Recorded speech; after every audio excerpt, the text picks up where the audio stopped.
네, 시청자 여러분 안녕하세요. 오늘 하루 어떻게 지내셨습니까? 사람들 다 예상한 대로 결과가 나온 건지 아니면 너무 충격적인지 정말로 여러분에게 질문을 하고 싶습니다. 그런데요, 여러분 사실 만약에 김문수, 홍준표 했어도 아마 머리가 많이 아팠을 겁니다. 오늘은 제가 이 얘기를 하고 싶어요. 여러분, 수수 커플이라고 아세요? 수수 커플. 한덕수, 김문수, 수수 커플. 우리가 옛날에 수미양가라고 있을 때 수는 좋은 거였죠. 한덕수와 김문수, 수수 커플, 그리고 반명 모두 모여서 이재명을 이길 수 있을 거라고 저는 생각합니다. 제가 오늘요, 이제 학교 수업이 끝나고 점심을 먹었어요. 그런데 그 점심 메뉴가 갈치조림이었어요. 근데 그 조림이 제주도산 갈치조림이었어요. 그래서 가격이 아주 싸진 않았어요. 그냥 그렇다고 아주 비싸진 않았지만 그래도 싼 건 아니었어요. 왜냐면 1인분에 그래도 한 2만 얼마였으니까. 근데 그 갈치를 먹는데 이름이 제주도산 갈치조림이었거든요. 근데 제가 딱 보니까 이거 세네갈이다. 갈치의 3분의 2는 제주도산 맞아요. 근데 3분의 1이 세네갈인 거예요. 어떻게 구분하냐고요? 전 진짜 구분해요. 뚱뚱하고 엄청 크면 세네갈, 약간 가늘면 제주도산. 근데 직접 이렇게 딱 먹어보니까 맛이 달라요. 세네갈은 뚱뚱하고 크고 넓적한데 맛이 약간 텁텁해요. 근데 갈치조림 제주도 거는요, 뭔가가 이렇게 철떡철떡한 맛이 있어요. 자, 여러분 그러면 이게 제주도산 갈치조림이 맞을까요? 틀릴까요? 재료 중에 세네갈을 살살살 집어넣은 거예요. 그러면 이 갈치조림이 제주도산일까요? 아닐까요? 저는 화가 났어요. 왜? 진짜의 가짜를 살짝 섞어놨으니까. 그런데 따지지는 않았어요. 왜? 그들은 분명히 갈치예요, 제주도산이에요 라고 했겠죠. 그런데요, 속이면 안 되는 겁니다. 거짓말을 한 거죠. 아무 말을 하지 않고 나왔지만 저는 다시는 그 집에 안 갈 거예요. 근데 여러분, 진짜 속에 가짜를 섞어 놓으면은 그게 진짜일까요? 가짜일까요? 티가 납니다. 아무리 후보들이 나와서 내가 진짜요 해도 진짜는 가치를 바라게 되어 있는 것이죠. 자, 오늘 이렇게 오프닝 멘트 하면서요, 저는 이렇게 생각합니다. 대세는 우리 편이고 반명, 한덕수, 김문수, 수수 커플이 필승한다 라고요. 아유, 샤루미님, 살이 퍽퍽하죠, 수입사는. 그리고 적당한 가격이라고요? 그게 왜 적당해요? 요만큼 해가지고, 아유, 적당 안 했어요. 비싸요. 맛이 없죠? 네. 유 교수님 안경 오케이? 마음에 들어요? 오케이? 네. 자, 법무법인회 정준길 변호사님 모시고 방송 시작하겠습니다. 안녕하세요. 네, 반갑습니다. 제가 방금 말씀하는 그 제주산 갈치를 먹는 현장에 있었는데요. 유채고 눈이 매 눈인 거예요.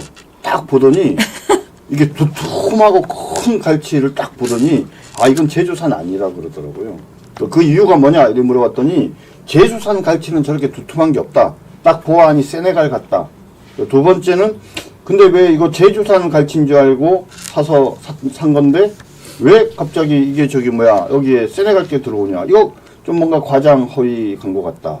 방금 보셨어요?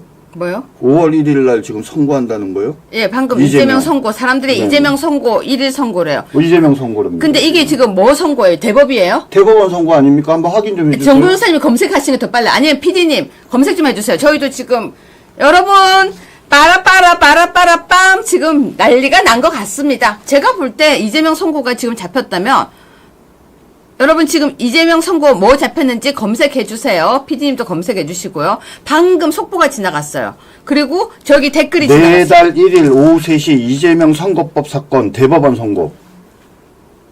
어떻게 보십니까? 저는 계속적으로 제가 오늘도 아시아투데이에 제가 논평을 썼습니다. 자, PD님 이거부터 먼저 갑시다. 여러분 어디 갔나요? 정준기 변호사님이 쓰신 논평 몇 번입니까? 내가 해놓고 내가 보이지도 않아요. 자, 제가 쓴 논평입니다. 여기. 23번. 네, 26년에. 23번 띄워주세요. 네. 자, 여러분 이 부분 먼저 하고 가겠습니다. 정 변호사님 예, 예. 소개해 주세요. 뭐, 자, 제가 먼저 멘트 하겠습니다. 자, 다음 5월 1일. 제가 급한 전화가 와서. 나가세요, 나가세요. 오늘 왜 이러세요? 자, 지금요, 아까 PD님 조금 전에 있었던 기사 한 번만 다시 띄워주세요. 여러분 좋은 일이 있을 겁니다. 와, 뭐야! 5월 1일 노동절날 선고한대요. 자, PD님, 우리 방송할 거라고 내가 했죠? 방송할 것 같아요, 안 할 것 같아요? PD님, 답해보세요. 지금 우리 PD님이요, 5월 1일 노동절에 이재명 선거법 사건 선고합니다. 대법원에서 5월 1일 모두가 쉬는 노동절날 5월 1일 오후 3시 근로자만 쉬는 날. 아니요 근데 5인 이상. 거의 다 쉬는 게요. 병원도 쉬죠. 요즘 병원도 쉬고 있고요. 웬만하면 쉬는데 이재명 선거법 사건 선고합니다. 여러분 나 심장 떨려. 어떤 분이 댓글에다가 썼더라고요. 저보고 좀 까불지 말고 촐랑촐랑 하지 말라고요. 아니 제가 여러분들과 함께 지낼 때는 그래도 까불기도 하고 촐랑도 좀 그리고 그래야 되지 않겠습니까? 제가 맨날 이렇게 진지하게 방송하면요. 여러분도 스트레스 받고 있는데 제가 있잖아요. 진지하게 앉아서 하면 얼마나 힘들겠습니까? 자, 여러분 제가 계속 예언했죠. 이재명이 지금 문제가 생긴 것 같다. 이재명이 문제가 생긴 것 같다. 쟤네도 문제 생기는 것 같아요. 저는 그렇게 봐요. 조희대가 좋고 나쁘고를 떠나서 이제 이렇게 빨리 제가 뭐라고 했어? 4월 말까지 선고 나올 거라고 했는데 5월 1일도 4월 말에 넣어주세요. 제가 뭐라고 했냐면 다음 주라고 했거든요. 다음 주 5월 1일도 이번 주에 해당되니까 여러분 5월 1일까지도 슈퍼챗 쏴줄 거죠? 제가 지난주에 저는 다음 주까지라고 했는데 4월 말이 저는 말까지인데 5월 1일도 넣어주세요. 만약에 내일 아니 5월 1일 날 이재명이 파기환송되거나 파기자판되면 슈퍼챗 쏴주세요. 진짜로 여러분 맞잖아요. 동자승님 유 교수님 마음대로 하슈 고마워요. 저는요 진짜 여러분들과 이렇게 방송하면서 저도 스트레스를 풀지만 여러분도 스트레스를 푼다고 생각해요. 제가 이렇게 인상 쓰고 하는 것보다 여러분하고 앉아가지고 여러분 그추 그럼 여러분이 그주 이러면서 우리가 그러면서 또 이제 회복을 하는 거잖아요. 저는 그렇게 생각합니다. 여러분 5월 1일 오후 3시 이재명 선거법 선고입니다. 제가 파기환송되면 유죄죠, 유죄. 여러분 파기환송 물 조금 마실게요. 막 목이 말라요. 파기환송되면 유죄예요. 유죄 선거법 유죄. 파기자판되면 그 자리에서 유죄. 파기환송되면 중앙에 가서 유죄. 그럼 이재명은 여러분 이게 제가 까불지 않을 만한 일입니까? 제가 뭐라 그랬어요? 빨리 선고할 거라고 했잖아요. 대법원이 빨리 선고할 거다. 그러면서 제가 뭐라 그랬어요? 대법원이 이재명에게 굳이 좋게 선고하려고 하면은 굳이 선고할 필요가 없다. 제가 얘기했잖아요. 여러분 방송 보셨죠? 방송 보셨죠? 여러분 잠깐만요. 제가 안녕하세요. 지금 우리 라이브 중인데요. 잠깐 인터뷰해도 괜찮겠습니까? 네, 안녕하세요. 저희 유여회 적반하장입니다. 예. 지금 라이브 중인데 오늘 어떠십니까? 김문수 캠프. 이거 지금 난리가 났죠. 기분이 업됐죠. 예. 결과지만은. 자, 누군지 제가 안내하겠습니다. 이한성 전 의원님이시고요. 지금 김문수 캠프에 계십니다. 이왕 전화된 김에 여쭤보겠습니다. 자, 캠프 소식 좀 들려주세요. 지금 이제 우리 김문수 후보님에 대해서 평소에 기대는 했지만 또 막상 이렇게 이제 최종 두 자릿수로 설정이 되니까 평소에 기대했던 게 이제 현실화된 걸 보고 한층 이제 사기가 좀 충천해 있습니다. 그리고 사람들이 막 몰려와서 이렇게 자축하고 이렇게 또 다음 이제 또 결선을 대비하고 있습니다. 저희는 지금 방송 제목을 뭐라고 했냐면요. 한덕수 플러스 김문수 수수 커플이라고 했습니다. 수수 커플. 예. 수미양가의 수수 커플. 그래서 필승. 대세는 우리 편이다. 어떠십니까?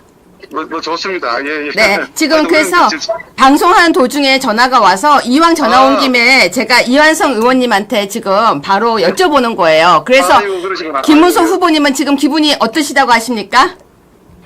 지금 그래서 여러 사람들 지지하는 결과로 우리가 있는 것에 대해서 감사하게 생각하고. 네. 마지막까지 또 기대 부응해서 이제 꼭 그 당 후보가 되도록 그래 할 그런 다짐을 하고 계십니다. 네, 지금요 댓글이 제발 만세 부르게 해주세요. 이렇게 그렇죠, 댓글이 그렇죠. 올라오고 있고요. 기대가 많습니다. 우리 우리 후보님에 대해서는 국민적 기대가 많아요.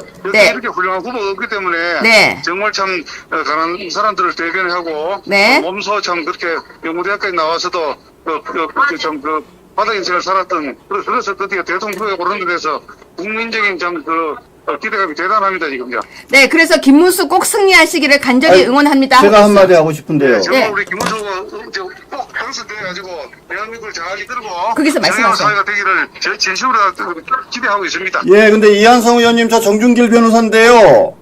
정규 예, 축하드리고요. 그런데 제가 하나 꼭 말씀드리고 싶은 게 있습니다. 예. 그 74년 한동훈 우리 저 홍준표 73년. 예, 73년 한동훈 우리 홍준표 시장님한테 예. 아니 뭐 누가 일찍 태어났어요라고 이런 말도 안 되는 정말 뭐 없는 이야기를 한 한동훈인데요. 한동훈이를 막을 사람은 누구냐? 똑같은 73년생이 막아야 됩니다. 73년생에 누가 있냐면요. 유여의 우리 교수가 73년생입니다. 그것도 동갑이네. 그분이 먹기도 적합하겠네. 예, 그 한동훈 같은 화성에서 온 사람은 목성에서 온 사람이 막아야 됩니다. 그러니까 너무 젊은 사람은 당을 경험이 없기 때문에 아무래도 경륜을 통해 가지고 당을 개혁이 필요하긴 하는데 우리 김문수 후보도 개혁을 당연히 개혁을 해야 되죠. 네. 하는데 원숙한 그런 경륜을 담아서 네. 당을 포함하는 쪽으로 개혁이 돼야 되지 당을 도덕강 내고 어떤 사람은 탄핵시키고 이래야 하고 개혁이 되는 건 아닙니다. 네, 우리 방송 보시는 분들이 김문수 대통령 되셔서 썩은 정치 바로 잡아주세요. 우리는 맞아요. 김문수로 갑니다. 우리는 모두 김문수입니다. 개혁적인 김문수가 돼야 됩니다. 라고 하고 있습니다. 제가 또 하나 드릴 말씀이 있네요. 생각이 나는 거 있습니다. 국민적 부흥을 한껏 받고 계십니다, 지금요. 이한성 의원님. 예, 그 지금. 네, 감사합니다. 감사합니다. 네, 나중에 전화드리겠습니다. 네. 말씀 못 드렸네. 네. 아니, 갑자기 전화가 와서 그냥 연결시켰습니다. 잘하셨어요. 예. 지금 아까 다시 정준계 변호사님 거 띄워주고 해주세요. 오늘 너무 바쁘신 것 같아요. 몇 번 지금? 23번입니다. 예. 네. 뭐 여러분들 아시겠지만요. 이 지금 논평 이외에 이미 대법원에서 파기 재판해야 된다라는 논평을 과거에도 이미 한번 썼습니다. 그리고 어제 써서 이제 오늘 나왔는데 제목이 대법원 형사소송법에 따라 이재명을 파기 재판하라는 겁니다. 지난주 26일 날 항소심에서 이재명 공직선거법 위반에 대해서 무죄가 선고됐죠. 그래서 다수의 국민들, 특히 뭐 민주당이나 심지어는 국민의힘에서조차도 대선 전까지 이제 대법원에서 선고하는 것조차 어렵다라고 생각했기 때문에 이재명의 대선 출마를 막는 것은 불가능하고 뭐 분위기상 지금 이재명의 당선을 막을 수 없을 거라고 대부분이 예상을 했습니다. 그런데 검찰이 항소심 선고 불과 하루 만에 상고장을 제출했죠. 항소심도 이례적으로 재판 기록을 하루 만에 그 다음날 바로 대법원에 송부를 했습니다. 원래 검찰이 대법원에 송부된 다음에 통지를 받은 날로부터 20일 이내에 상고이유서를 제출하게 됐는데 불과 한 일주일도 안 돼서 바로 또 상고이유서가 제출됐어요. 그러자 대법원에서는 지난 22일 날 사건을 2부에 배당했고 배당하면서 박영재 대법관을 주심으로 결정했고 근데 그날 바로 조희대 대법관이 전원합의체에 회부했고 그래서 그날 오후 2시에 전원합의체 회의까지 열렸습니다. 매우 이례적으로 빨리 일어난 거죠. 그렇다면 왜 조희대 대법관이 이 전원합의체에 회부했냐? 뭐 여러 가지 이유가 있지만 소부에서 재판하는 것이 적당하지 않다라고 인정될 만큼 상당히 중요한 이슈지 않습니까? 대한민국의 대통령이 되는데 이재명이라는 사람이 피선거권이 있느냐 없느냐라는 문제는 너무나도 중차대한 문제이기 때문에 빨리 결정을 해주는 게 맞다는 거죠. 뭐 있던 없던 상관에 관계없이 빨리 결정할 필요가 있다. 그것이 대법원에 존재하는 이유다. 이렇게 된 거죠. 그런 다음에 22일 날 오후에 방금 말씀드린 것처럼 1차 심리를 했고 24일에도 2차 심리를 마쳤습니다. 제가 논평에서 이렇게 썼습니다. 법적 쟁점이 너무나도 간단 명료하기 때문에 대법관들의 입장이 다 정리되어 있다. 이제는 선고 날짜만 정하면 된다. 제가 이렇게 얘기를 했어요. 오늘. 그랬더니 제 이 논평을 봤는지 오늘 바로 정해버렸습니다. 5월 1일자. 여러분 지금 이 날짜가요. 오늘 날짜예요. 28일. 2025년 4월 28일 5시 43분. 어제 올라왔고요. 네. 어제 올라왔고요. 오늘 아시아투데이 뉴스 신문에 실린 거예요. 네네. 오늘자. 그러니까 어제 5시 43분에 저게 올라왔어요. 그런데 거짓말처럼 대법원에서 아까 그 기사 한 번만 더 보여주세요. 대법원에서 5월 1일 오후 3시 이재명 선거법 사건 선고예요. 근데 의미가 있습니다. 왜 오후 3시죠, 정 변호사님? 오후 3시, 왜 오후 3시일까요? 오후 3시면 짧지 않죠. 그러니까 여러분 지금요. 이거 되게 저 지금 소름 끼쳤어요. 여러분 오전이면 짧은 거예요. 지난번에 우리가 조국이 11시 반에 대법원 판결을 선고할 때 그 부에 이흥구라는 아주 친한 대학 동기 친구가 있음에도 불구하고 유채고가 뭐라고 얘기했냐. 아 저거는 저 기각이다. 예. 왜? 11시 반이면 밥 먹으러 가야 되는데 간단하게 그냥 기각한다 이렇게 하고 갈 거기 때문에 그렇기 때문에 11시 반을 잡은 거다라고 설명을 했었죠. 여러분 지금요. 이 대법원 선고가 10시, 11시, 11시 20분 이건 대부분 어떤 거냐면요. 별거 없을 때예요. 그러니까 그냥 예를 들어서 뭐 기각, 뭐 각하, 뭐 예를 들면 그냥 대법원에서 특별한 변화가 없을 때. 그런데 오후 3시 저 지금 약간 소름 끼쳤어요. 오후 3시는요. 긴 내용이에요. 긴 내용. 그러면 이재명 선거법이 그대로 무죄를 하려고 한다면은 짧은 내용이죠. 그렇죠. 그냥 항소를 기각한다. 뭐 이렇게 하면 됩니다. 근데 긴 내용이면 유죄 취지, 파기환송이나 파기자판이에요, 여러분. 제가 보기에는요. 왜 파기환송을 하느냐. 파기환송 요건에 해당하느냐.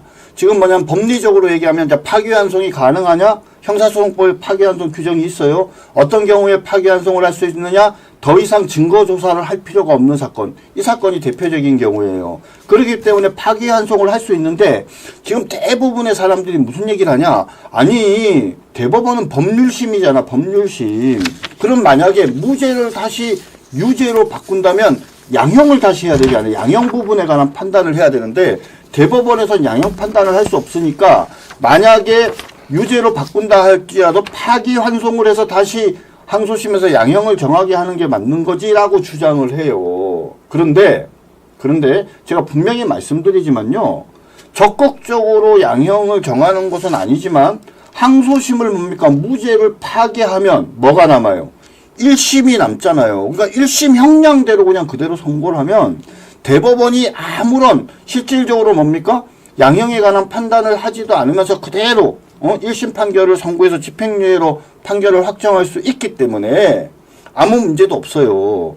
그러니까 지금 좌파들이 말입니다. 온갖 뭐 세미나도 하고 뭐 정치인들이 나서고 법률가들과 변호사들이 나서가지고 절대 이 사건은 무조건 무조건 다 이거 기각될 거라고 얘기하는 자들과 그 다음에 이거는 파기환송을 해야지 파기자판하면 절대 안 된다라고 얘기하는 사람들이 있지만 실질적으로는 파기자판이 가능하고 왜 파기자판을 할 수밖에 없는가를 저는 매우 구체적이고 설득력 있게 설명할 거라고 생각합니다.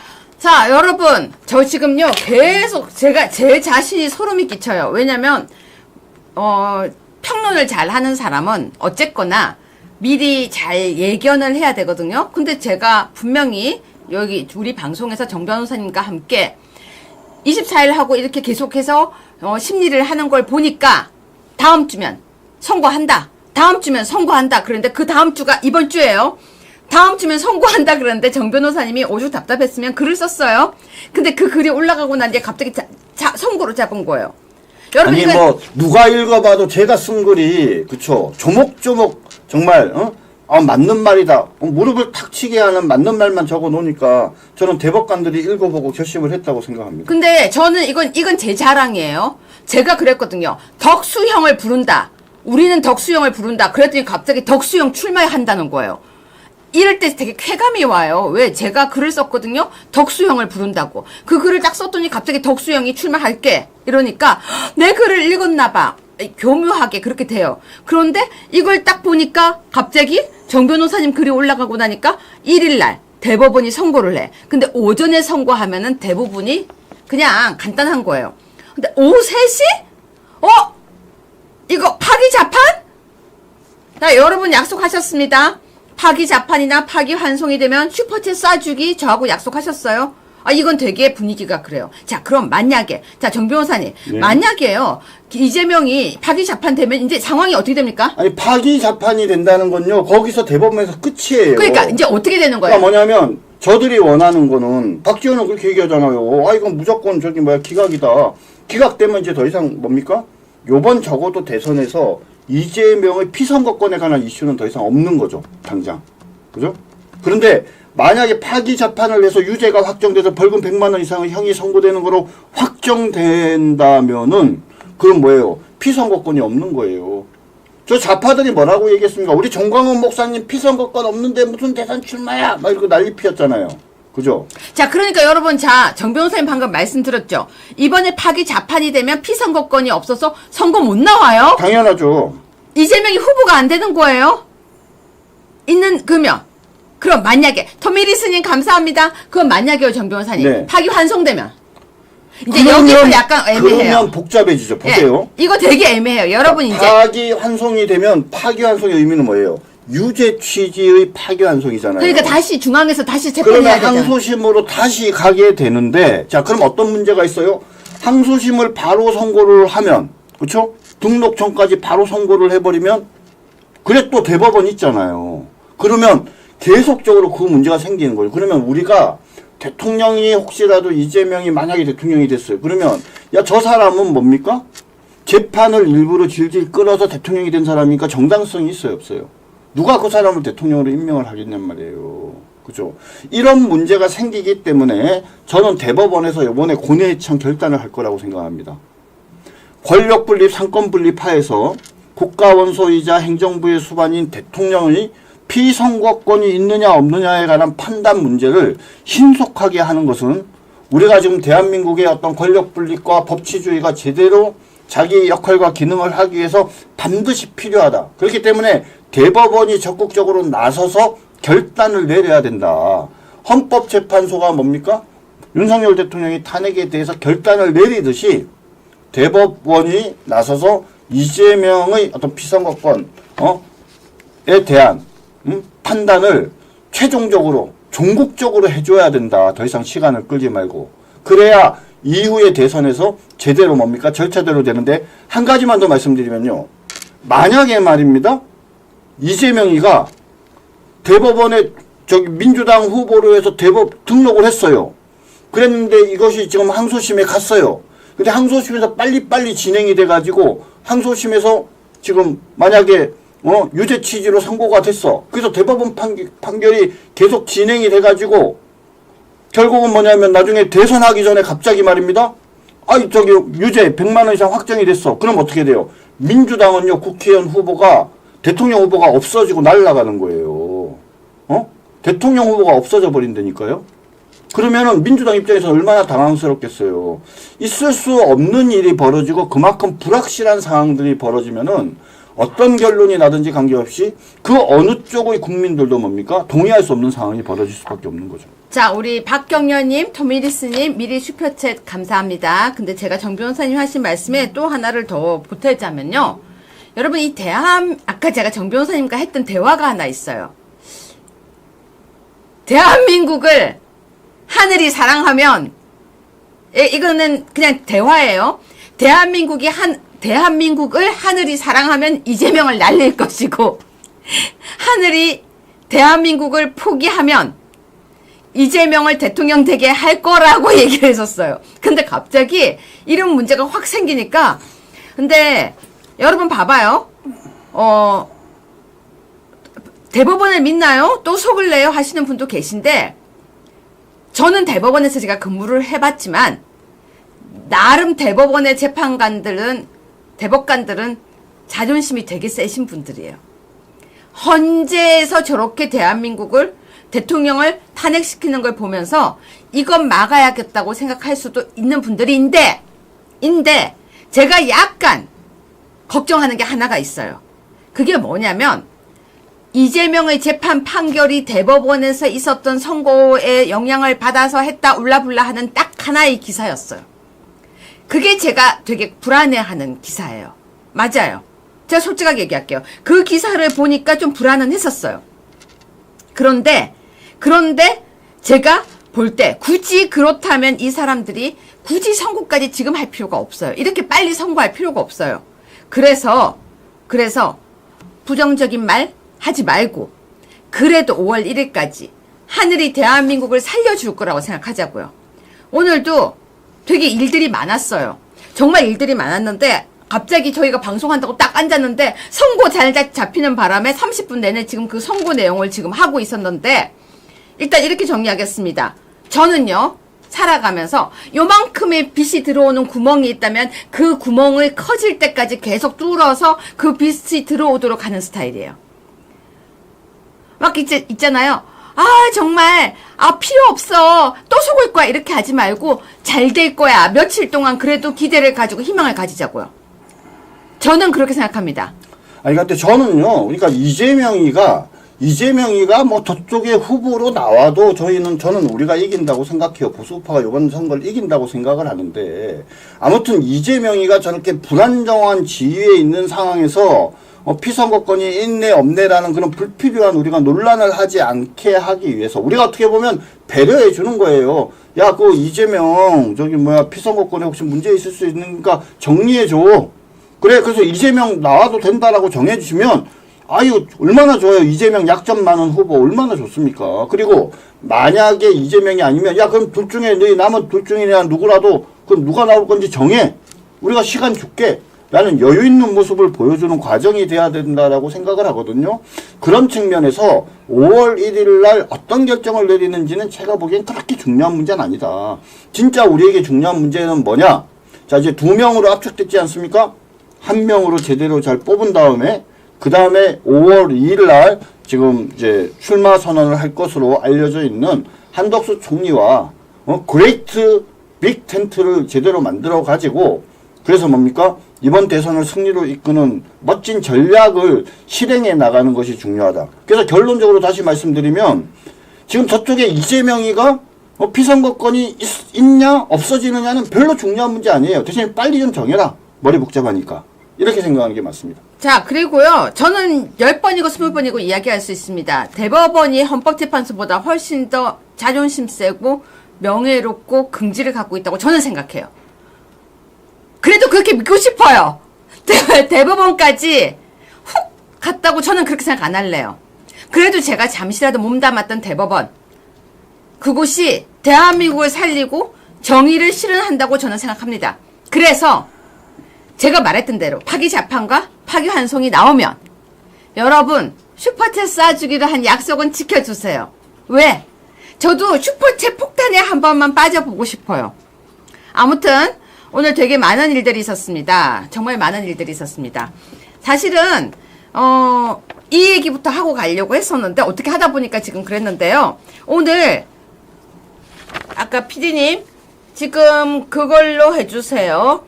김문수는 일단 1번 뉴스. 자, 일단 2명이 선출되었습니다. 여러분은 어떻게 보셨습니까? 근데 아침에 정 변호사님하고 저하고 또 내기를 하나 했었어요. 아이고 제가 졌습니다. 네, 정 변호사님은 뭐라고 하셨죠? 저는 홍준표, 한동훈 이렇게 될 것 같다 분위기가. 그런데 이제 유채구는 김문수, 한동훈이 될 것 같다 이렇게 말씀하셨죠. 네, 저는 김문수가 당연히 올라간다고 했었고요. 한동훈이 따라 올라올 거라고 예상을 했었습니다. 분위기가 그랬었습니다. 근데 정 변호사님은 홍준표가 되지 않겠냐 라고 했었는데 제가 내기에도 좋아요. 저는 김문수예요. 라고 했었는데 김문수가 올라왔습니다. 정 변호사님. 네네 그렇습니다. 자 그런데 아까 댓글에 보니까요. 홍준표에게 심심한 위로를 보내겠다는 댓글이 있어서 제가 이것부터 소개하겠습니다. 자 방금 있었던 뉴스 보여주세요. 홍준표 정계 은퇴 이어 국민의힘 탈당. 새로운 인생을 살겠다. 어쨌거나 인사는 해야 될 것 같습니다. 홍준표 후보가 정계 은퇴에 이어서 국민의힘을 탈당했다고 하는데요. 새로운 인생을 살겠다고 합니다. 정 변호사님 멘트 좀 해주세요. 그래요. 뭐 홍준표 우리 시장 근데 저는 너무 아쉬워요. 뭐 아까도 말씀드렸지만 좋은 후보인데 아마 제 예상으로는 아슬아슬하게 한동훈한테 밀린 게 아닌가 하는 생각이 드는데 지금 사실 정계 은퇴할 때가 아니죠. 맞아요. 지금 은퇴는 안 되고 힘을 모아야죠. 우리 국민의힘의 정말 중요한 자산 중에 한 분이 홍준표 시장인데 지금은 뭡니까? 그 아픔과 슬픔을 딛고 반드시 이번 대선에서 승리하기 위해서 뭡니까? 가장 앞장서서 싸워주셔야죠. 그래서 당선을 시킨 다음에 영광스럽게 정계 은퇴를 하고 그때 국민의힘을 탈당해도 저는 늦지 않는다라고 생각을 합니다. 새로운 인생을 살겠다라고 얘기를 했는데 오늘부터 새로운 인생을 살던 대선이 끝난 다음부터 새로운 인생을 살던 날짜는 불과 이제 뭡니까? 한 4, 50일밖에 차이가 안 나지 않습니까? 지금까지 당과 대한민국과 국민을 위해서 자신을 던지면서 살기를 갈망해 오신 분이신데 그 4, 50일을 이제 지금부터는 내 개인적인 새로운 인생을 살겠다 이렇게 얘기를 생각으로 저 말씀을 하신 건 전 아니라고 생각을 합니다. 네, 저는 사실은요 오늘 같은 날 바로 김문수 후보를 지지하면서요 내가 부족해서 이 자리에서 나는 못 올라갔지만 김문수 후보가 우리 보수 우파의 염원을 담아서 정말로 성공하길 바란다라고 하면서 바로 그 김문수 후보 지지 선언을 해주길 전 바랬었습니다. 근데 이 와중에 탈당을 해버리고 정계 은퇴를 하면서 내 역할은 여기까지 끝 하는데 안 돼요. 홍할아버지 어디 가시면 안 되고요. 김문수 후보 좀 도와주셔야 됩니다. 여러분은 어떻게 생각하십니까? 누가 일찍 태어나라고 했어요라고 이런 정말 뭐 없는 그런 이야기를 하는 한동훈 같은 사람이 정말 이렇게 올라간 부분에 대해서 유감을 표시하면서 그렇죠? 정말 대한민국으로 지금 누가 필요한지에 대해서 본인이 자기 의견을 얘기할 필요가 있었을 거라고 생각이 드는데 이거 지금 뭐냐면 정계를 그냥 일방적으로 은퇴하고 국민의힘을 탈당한 다음에 새로운 인생을 살겠다고 하는 건 이거 한동훈 도와주는 거 아닌가요? 아니 그뿐이 아니라 지금 이분이 정계 은퇴를 선언하시니까요. 갑자기 사람들이 우리도 탈당한다 그러면서 나가겠다고 하는 사람들이 있다는 거예요. 지금 그러면 안 돼요. 홍준표 표가 김문수 후보에게 가도록 지금 해야 됩니다. 지금 탈당! 나는 반대일세. 어딜 가시려고 그래요? 탈당하지 마시고요. 김문수 장관도요. 지금은 정계 은퇴할 때가 아니라고 말씀하셨어요. 네, 지금은 홍준표 시장이요. 정계 은퇴할 때가 아니에요. 4, 50일만 있다가 하시고요. 국민의힘 지금 탈당계 냈다 그러는데요. 그거 우리 권영세, 우리 비대위원장 그거 반려하세요, 반려. 지금 때 아닙니다. 네, 지가 작대기라도 모아갖고 요번 대선에서 승리를 해야 되는데 그러고 있으면 안 되죠. 네, 아무튼 그리고 지금 여러 가지 문제들도 본인에 있는 여러 가지 문제들도 당당하게 맞서는 홍준표다운 모습을 저희는 기대합니다. 지금 그렇게 가시면 안 되고요. 특히 김문수 후보에게 하나라도 더 힘을 모아주셔야 되는데 김문수 후보에게 힘을 모아주시지 않고 어디로 가시려고 하면 저는 안 된다고 생각합니다. 정 변호사님 그렇지 않습니까? 그렇죠. 지금 소시민으로 돌아가서 시장통이나 거리에서 부담 없이 만날 수 있는 그냥 하나의 시민으로 남았으면 한다라는 거 좋아요. 언제부터? 대선 끝나고 나서. 며칠 남았어요? 4, 50일밖에 남지 않았어요. 그렇죠? 아니 그리고 그러니까 사람들이 준석이한테 가려나 이런 댓글을 쓰는 거예요. 어디 가시면 안 되고요. 가면 안 됩니다. 지금은요. 무조건 김문수 후보에게 힘을 해주시고 맞아요. 개뚜껑이 1위 올라오면 그때 탈당하세요. 맞네요. 뭉쳐서 같이 함께 가야 됩니다. 지금요. 아직 탈당 안 했어요. 내일 한대요. 내일. 그러니까 하지 말라고 네, 하세요. 그러니까 사람들이 가서 말려야죠. 강민구, 강대장 가서 좀 말려요. 홍준표 지지하는 당원들 탈당 엄청 많이 했어요. 그러니까 탈당하면 안 돼요. 그러면 안 되죠. 특히 여기에서 한동훈과 지금 김문수 후보가 싸워야 되는데 손을 들어주고 힘을 내줘야죠. 여기서 어딜 가시려고 하십니까? 여러분 제 생각이 맞죠? 김문수 후보는요, 만약에 졌으면은 분명히 홍 후보를 밀었을 거예요. 근데 한 표라도 도와주고 가야죠. 어디에? 두 분 되게 친하다며요. 그러니까 흩어지면 안 됩니다. 여러분 제 생각 어떠십니까? 제 생각 맞죠? 되게 친한데, 그렇죠? 김문수 우리 장관과 홍준표 시장이 또 사적으로 되게 친하다 그러더라고요. 나이는 지금 한 3살 정도 많아서 형이라고 그렇게 부르지 않습니까? 사실은 홍준표 시장이 이 형이라고 부르는 사람이 몇 명 없어요. 그 중에 한 사람이 지금 우리 김문수 장관인데 이럴 때일수록 그렇죠?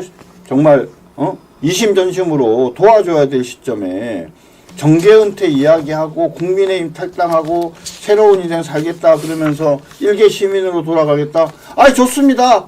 근데 지금은 아니다. 언제? 대선 끝나고 나서 그러고 나서 뭡니까? 그렇게 돌아가시면 좋죠. 정말 사람들한테 박수 받을 거라고 생각합니다. 근데 사실은요, 본인이 이게 탈당하고 정치 졸업한다는 기자회견도 해서, 나 이렇게 말 다 했는데 부끄럽다 생각 안 하셔도 됩니다. 과거에도요, 나 이제 페북 다시는 안 쓴다 그러고 다시 페북 쓰셨고, 본인 옛날에도 그런 적 있으니까 이번에도 번복한다고 아무도 뭐라고 안 해요. 대의를 위해서 돌아오셔서. 거는 뭐 네. 누가 뭐라고 그러겠습니까? 그거는 뭐 이재명이나 뭐라고 그러겠죠. 네, 돌아오셔서 김문수 후보를 도우면 우리 모두가 홍 후보를 지지할 겁니다. 당장 그렇죠? 한동훈이 좋아하고요. 그 뒤에 지금 이재명이 좋아하는 것 같아요. 그런데 6번 뉴스 보시면요. 일단 이 자는 우리가 다 힘을 똘똘 뭉쳐야 됩니다. 6번 뉴스 틀어주세요. 한동훈이 계엄, 저지한, 제가 계엄의 바다 건널 것. 윤석열, 이재명 같이 퇴장시켜요. 정 변호사님, 뭘 퇴장을 시킨대요? 퇴장해야 될 사람은 저는 한동훈이라고 생각을 합니다. 뭐 누누이 얘기를 하지만 계엄에 대한 본인의 생각이 그렇다 치더라도 그 계엄으로 인해서 계엄을 내란이라고 이렇게 만들어가지고 레테르를 붙여가지고 악의적인 비방을 하는 이재명의 편에 서가지고 사실상 윤석열 대통령을 탄핵 소추하는데 동조한 한동훈이가 정치적으로 설 자리는 전 없다고 생각합니다. 계엄이 잘못됐다. 그 얘기는 할 수 있어요. 한동훈 입장에서. 하지만 그러니까 탄핵 소추한 것이 옳았다라고 이야기를 하는 거는요. 정말 유승민이가 자기가 정의롭다라고 얘기하는 거랑 하나도 차이가 없다라고 생각을 하거든요. 계엄의 바다는 이미 건넜습니다. 왜 계엄의 바다를 건넜어요? 자, 우리 보수우파 국민들 가운데 그 다음에 국민의힘 가운데 계엄에 동조한 사람 없잖아요. 윤석열 대통령이 책임을 지고 거기에 대해서 뭡니까? 책임을 지고 대통령직 물러났잖아요. 거기에 대해서 그래서 내란죄로 재판받고 있잖아요. 왜 그런데 거기에 대해서 우리가 조선시대도 아니고 무슨 연좌제입니까? 응? 근데 여러분, 제가 아까 이름 지었잖아요. 김문수, 한덕수, 수수 커플. 이름 되게 좋죠? 수미양가의 수수 커플. 근데 제가 댓글을 이렇게 보다가 너무 좀 특이해요.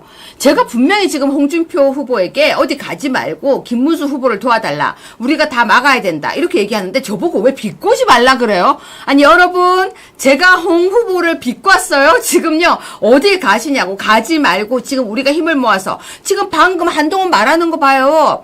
윤석열, 이재명 같이 퇴장시켜야 이런 말 하니까 힘을 모아서 우리 김문수 후보를 지지해서 모아가지고 홍준표 후보 어디 가시면 안 된다. 김문수 후보 도와서 우리가 지금 지켜야 한다라고 얘기를 하는데, 그렇죠. 어디 가요? 방금 저런 말을 한동훈이가 했을 때 김문수 장관이 직접 나서셔가지고 시시비비합이 그렇잖아요. 그럴 때 점잖게 우리 홍준표 우리 시장에 나서서 한마디 딱 해주면 얼마나 좋아요. 그런 거 말씀드리는 겁니다. 네, 그렇습니다. 아무튼 화가 나도 참아야 됩니다. 그리고 아까 댓글 보니까 그러는 거예요. 저보고 홍준표 후보를 갖다가 저거 하지 말라는데 저 그런 게 아니고요. 진심이에요. 저는 지금 무조건 우리가 이번에 이겨야 된다고 생각합니다. 지금 저는 아무것도 상관없어요. 저는 빗자루도 들고 와야 될 판국이에요. 우리가 이겨야 됩니다. 그러니까요. 지금 무조건 이겨야 됩니다. 그런데 홍준표가 지금 간다고 아니 유 교수하고 홍준표는 악연이 있어 하는 말입니다. 잘못한 말씀하신 거예요. 왜요? 저는 엄청나게 모든 걸 다 정말 다 저거하고 선거에 이겨야 된다는 생각하는데 제가 뭘 나쁜 얘기를 해요. 비꼰 얘기. 본인이 이봐요. 아유 우리 홍빠들 들어오셨어요. 아줌마 네가 아까 홍준표 욕할 때는 언제고 이제 와서. 여러분 제가 홍준표 욕했나요?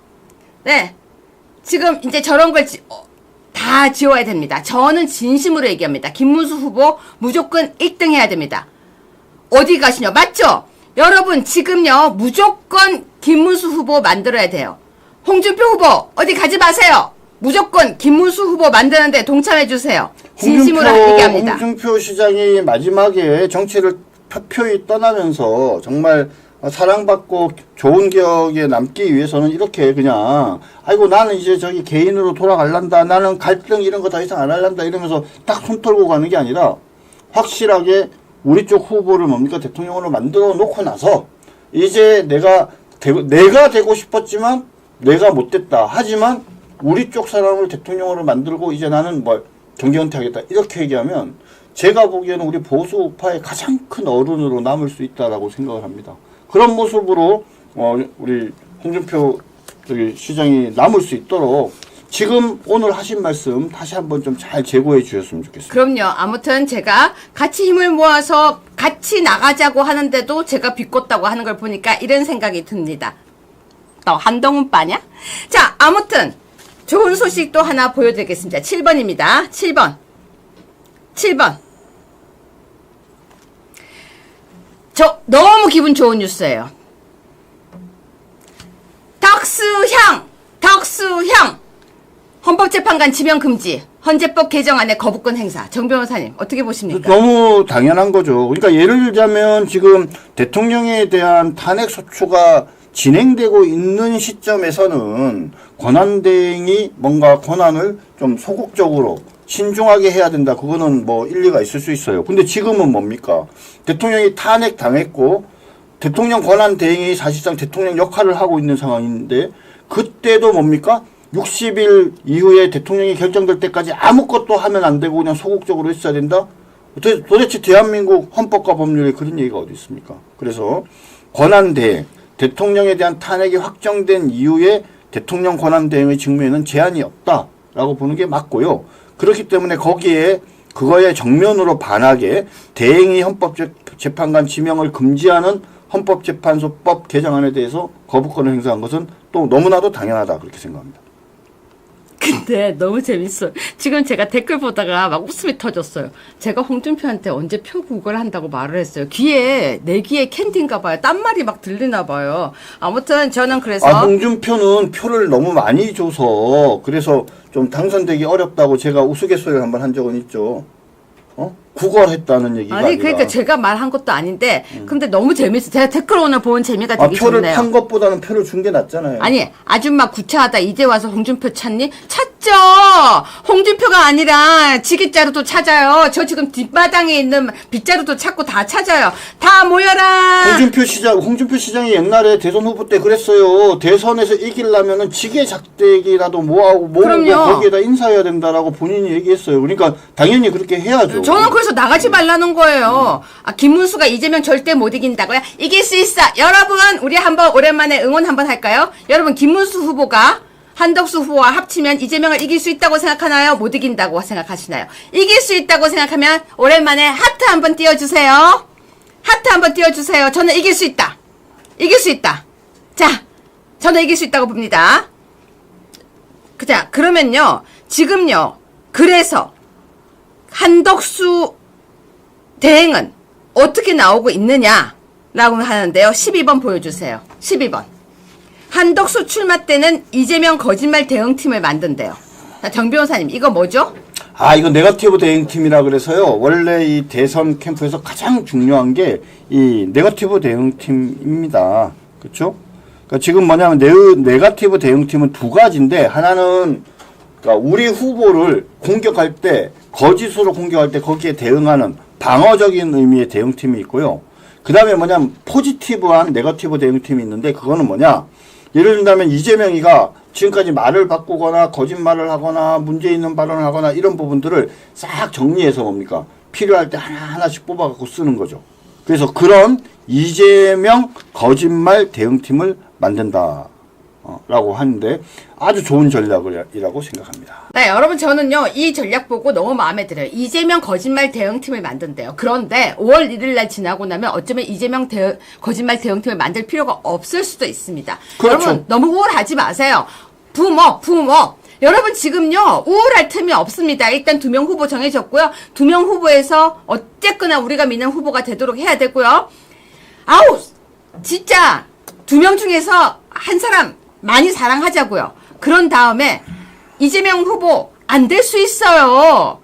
우울한 대한민국 아닙니다. 여러분 지금요 힘 모아야 돼요. 힘 모아야 돼요. 아무튼 갑자기 오늘 우리 방송에 들어오셔가지고 저를 욕해주시는 많은 분들 감사합니다. 왜냐고요? 그래도 많이 보는 게 좋아요. 댓글 많이 써요. 욕 써도 돼요. 많이 써요. 괜찮아요? 자, 그런데 13번입니다.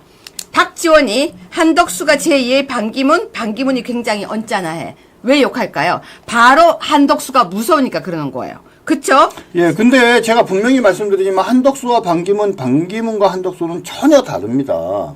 왜냐하면 제가 당시에 반기문이 들어올 때 당 안에서 이렇게 얘기를 했어요. 저 왜 반기문을 지금 모시고 오느냐. 지금 한덕수처럼 뭡니까? 대선이 막 있기 직전에 모시고 와야 된다. 그리고 니네들 지금 당 나갔지만 바른당 애들 니네 다시 들어와서 뭉쳐가지고 그래서 우리가 반기문으로 하나를 뭉치면 우리가 이길 수 있다라고 얘기를 했어요. 근데 그 말을 안 듣고 김무성이가 너무 일찍 부른 거잖아요. 당시에 반기문을. 부른 다음에 그 다음 뭡니까? 반기문이 와가지고는요. 그러니까 당이 나눠져 있으니까 이 당에도 못 가고 저 당에도 못 가고 중간에서 뻘쭘하게 있다가 무소속 비슷하게 하면서 그러면서 자체적인 이 대선 행보를 시작을 했는데 그 옆에 있는 사람들이 전부 다 뭡니까? 다 외교부에 있던 애들이에요. 의전만 하던 애들이야. 그러니까 하나도 일을 제대로 할 줄 아는 애들이 없었던 거죠. 그래서 사흘 만에 아유 나 못하겠다 하고 그만둔 거죠. 자금 문제도 있었다는 이야기가 있거든요. 그러니까 지금 뭐냐면 한덕수는 근데 뭡니까? 대선을 코앞에 두고 나왔어요. 그 다음에 뭡니까? 바로 단일화로 가잖아요. 그러니까 반기문과는 비교가 안 되는데 지금 박지원이 뭡니까? 불안불안하니까 갑자기 저는 엉뚱한 소리를 하는 겁니다. 자, 14번입니다. 여러분이 좋아하는 찬대예요. 한덕수 대선 출마할 자격도 능력도 없다고 비난을 했습니다. 네, 갑자기 한덕수 욕을 막 하기 시작했어요. 여러분, 그 다음 이어서 볼게요. 15번입니다. 왜 김경률이 튀어나와요? 한덕수 출마? 윤 그림자 아른거려. 친윤의 무능함을 보여주는 것. 김경률은 어느 당에 있습니까? 그러게 말입니다. 자, 그런데 16번입니다. 대선 가상 3자 대결에서 이재명 대 한덕수. 정 변호사님, 저거 어떻게 보세요? 근데 제가 계속 여러분들께 얘기를 합니다. 이재명이 46.5%예요. 쟤네들 좌파들의 뭡니까? 데드라인이 뭡니까? 48%예요. 48%. 지금 이재명은 거의 쟤네들 표를 거의 다 모았어요. 응? 한덕수는 38.1%고 이준석은 7.8%예요. 저 두 개를 합하면 어떻게 돼요? 45.9%죠. 그러면 몇 표로 남았어요? 우리 쪽 표는 뭐냐면 52%고 얘네는 48%예요. 응? 그러니까 우리 표가 조금만 더 모이면 이재명을 이기는 거죠. 그리고 지금까지 여러 가지 여론조사가 있지만 점차 본선으로 본격적으로 들어가면서 그 여론이 수렴되고 있는 거예요. 이재명은 지가 막 앞에서 열심히 뛰었지만 저 48%의 허들을 절대 못 넘는 거죠. 응? 한덕수 38.1%, 이준석 7.8%인데요. 이준석 여론조사는 앞으로 계속 좀 더 줄어들 겁니다. 줄어들 거고요. 그렇게 돼서 되면 결국 나중에 한덕수 우리 후보가 되면 이재명을 아주 너끈하게 요번에 좀 넘어서긴 어려울 텐데, 응? 그래도 이길 거예요. 제일 핵심적인 것 중에 또 하나가 누구예요? 이낙연이가 출마하잖아요. 이낙연이가. 그죠? 자, 근데 아까요 정 변호사님 말씀하신 대로 자 22번 한번 보세요. 여러분 이게 묘해요. 22번. 대선이 코앞인데 이재명 대선을 막을 것은 선거법, 대법 선고. 네. 아시아투데이가 뉴스가 나갔어요. 네네. 여러분 지금부터 제가 하는 얘기 한번 보세요. 이 뉴스가 나갔어요. 언제죠? 어제 5시 46번이에요. 6분이에요. 그 다음에 23번 보여주세요. 정준길. 법이 정치를 만났을 때 대법원 형사소송법에 따라 이재명 파기 재판하라. 5시 43분에 나갔어요. 그러더니 24번 뉴스입니다. 한변. 대법 이재명 선거법 파기 재판으로 바로 잡아야. 오늘 아침 6시, 오늘 아침 8시. 9시입니다. 아침 9시예요. 네네. 정 교수님 이게 연관성 어때요? 아니 근데 다 같은 마음이에요. 그러니까 이게 뭐냐면 특별하게 어떤 정치적 성향이 강하지 않은 사람들이 대한민국과 대한민국 헌법 그리고 우리 국민들을 아끼고 사랑하는 마음으로 보면 어떤 결론이 나든지 이재명의 어떤 피선거권 자격에 관해서는 어떤 결론이 나든지 신속하게 빨리 결정해야 된다. 그럼 빨리 결정하는 방법은 두 가지죠. 하나는 상고 기각을 하든지 하나는 뭡니까? 파기 재판을 하든지. 파기환송은 뭡니까? 문제를 해결하는 게 아니라 더 큰 분란을 불러일으킬 수밖에 없어요. 그러니까 권력 분립의 세 축 중에 하나인 그렇죠? 우리 바로 사법부가 이 문제를 뭡니까? 도던 뭐던 기각이든 파기 재판이든 결론을 내려야 된다는 것은 너무나도 당연한 것이고요.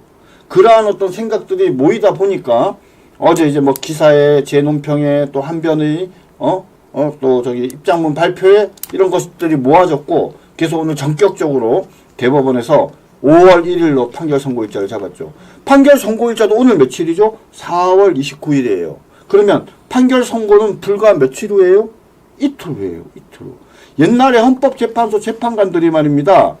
결심한 다음에 판결 선고 내릴 때 어떻게 잡았어요? 짧으면 이틀, 길면 사흘이잖아요. 그런데 불과 이틀 만에 잡았어요. 그죠? 자, 이렇게 아시아투데이에서요, 계속해서 대법원에게 사인을 보내니까 대법원이 응답을 했어요.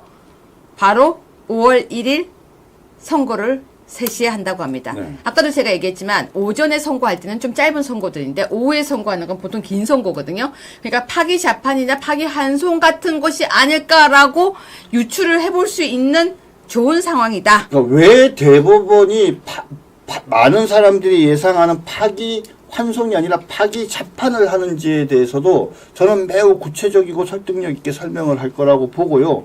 오늘 이 방송이나 또 제가 논평 쓴 내용에 왜 파기 재판을 해야만 하는지에 대한 확실하고도 분명한 논거들을 몇 가지 이야기를 해놨습니다. 아마 대법관들이 또 그걸 보고 참고해서 그날 3시부터 시작되는 판결 선고에 앞서서 그죠? 최종적인 판결 선고에 앞서서 왜 파기 환송이 아니고 파기 재판일 수밖에 없는지에 대해서 소상하게 국민들 앞에 설명할 것이라고 생각합니다. 26번입니다. 이재명 대선 후보 선출 후 첫 대장동 재판에 참석했다고 합니다. 정말 안 창피하냐 진짜? 아이고 정말 아유 정말 그쵸. 더 이상 멘트 안 할게요. 그러니까 세상에 사람이 뭔가 이렇게 체면이라는 게 있잖아요. 그러니까 부끄러움. 그러니까 맹자가 사단을 이야기하면서 그 중에 제일 앞에 내놓은 게 뭐예요? 수호지심이에요. 수호지심. 사람이 부끄럽고 창피해할 줄 아는 마음이 금수와 사람을 구분하는 가장 중요한 사단, 인간의 성정이지 않습니까? 근데 지금 뭐 이재명 좌파들, 특히 뭐 이재명을 보면 수호지심이라는 게 뭡니까? 그거 밥 말아 먹는 거예요. 니네만 가져라. 니네는 수호지심을 가지고 우리는 수호지심이 없고 너희를 향해서 야 수호지심 가져라고 얘기하면서 희덕거리는 것이 자신들의 역할이라고 생각하는 거죠. 28번입니다. 김상욱이 반탄 당론으로 보수 정체성 파기한 당 지도부가 해당 행위. 이게 뭔 소리예요? 그치, 김상욱이는요, 왜 아직까지도 국민의힘에 남겨놓습니까? 그 권성동 원내대표나 아니면 우리 권 비대위원장이 이제는 좀 내보내시죠, 징계해서. 자, 여러분 어떻게 보십니까? 지금 김상욱이 아직도 당에 앉아서 이런 이야기 하고 있는 거 여러분은 보실 때 어떻습니까? 저는 이제 김상욱은 좀 내보냈으면 좋겠습니다. 자, 정 변호사님. 네. 오늘 어떠십니까? 이제 2명 뽑힌 것부터 시작해서 지금 이 상황 등등 보면서 어떠십니까? 저는 요즘에 이제 특히 그 아투의 어떤 논평과 이 방송을 통해서 끊임없이 우리 보수파 국민들에게 희망의 메시지를 전하고 있습니다. 그리고 전해드리는 희망의 메시지는 단순한 그냥 바람, 기대 또는 덕담 그게 아니라 실질적으로 뭐냐면 이번 대선에 우리가 보수파가 이길 수밖에 없고 또 이길 수 있는 분명한 길을 아주 간단 명료하게 여러분들께 설명을 하고 있습니다. 아까도 말씀드렸지만 5월 1일 날 지금 대법원 선고가 예정되어 있는데 너무나도 당연한 것이고 저는 파기 재판을 통해서 이재명 같은 그런 범법자가 4개의 전과가 있고 5개의 재판을 받고 있는 그런 사람한테는 피선거권을 박탈하는 것이 저는 맞다고 생각을 하고요. 그다음 두 번째는 뭐냐면 그것도 중요하지만 더 중요한 문제가 뭐라고요? 우리 쪽 후보를 뭡니까? 최종적으로 하나로 만들어가는 과정. 그들이 지난 16대 대선에서 압도적 우위에 있던 이해창 당시 후보를 정몽준 노무현 정몽준 단일화 이슈를 가지고 전체적인 대선의 판을 흔들어대고 온갖 갈등과 여러 가지 이슈를 생산하면서 극적으로 노무현이 당선돼 버리는 순간에 절반 수준에 해당하던 노무현의 그 어떤 지지도가요, 단 하루 만에 그냥 넘어버렸어요. 그리고 끝까지 이해창 후보는 그것을 역전시키지 못하고 결국은 졌습니다. 똑같은 상황을 우리가 만들 수 있고 우리가 더 단합돼 있고 단결돼 있기 때문에 이재명이 5월 1일 날 혹시라도 뭡니까? 상고 기각돼서 대선에 나와도 아무 상관없어요. 왜? 핵심은 뭐냐? 우리가 가야 할 길, 그렇죠? 바로 뭉치면 살고 흩어지면 죽는다라는 이승만 대통령이 하신 그 뼈저린 교훈을 딱 가슴에 안고 우리가 그런 어떤 미래를 향한 그런 단일화를 이루어내느냐 못 해내느냐가 더 중요한 포인트라는 거 여러분들 꼭 기억해 주셨으면 좋겠습니다. 빠르게 몇 개 뉴스 보겠습니다. 31번 뉴스입니다.